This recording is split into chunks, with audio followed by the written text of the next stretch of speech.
السلام علیکم ورحمۃ اللہ وبرکاتہ۔ میرے معزز سامعین، اللہ آپ سب پر اپنی رحمت فرمائے۔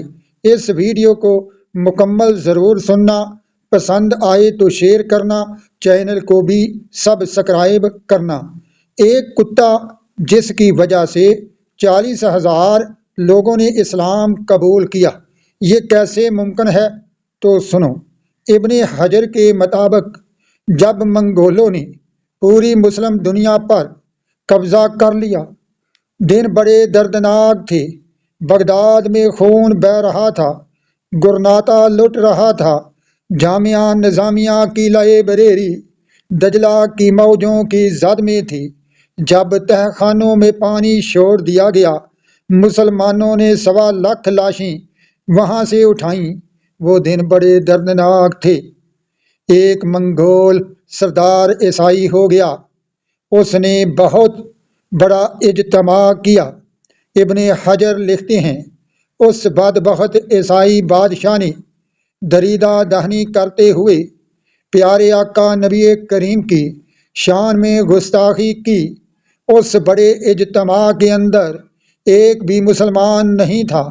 جب وہ حضور اکرم صلی اللہ علیہ وآلہ وسلم کے خلاف بھونکا تو پاس بندھا ہوا ایک کتا جوش میں آ گیا، زور زور سے بھونکنے لگا۔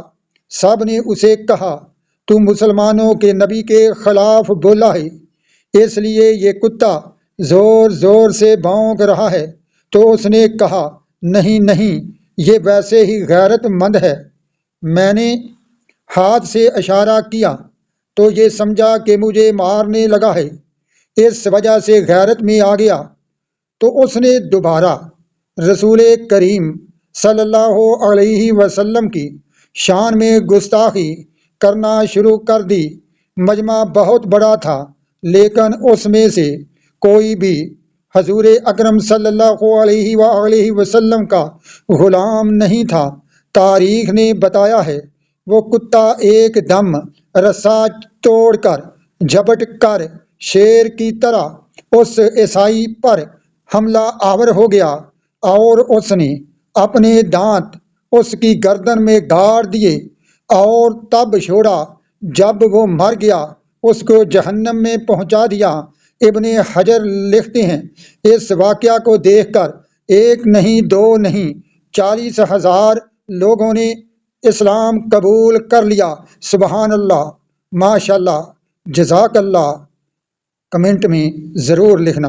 صلی اللہ علیہ وآلہ وصحبہ وسلم۔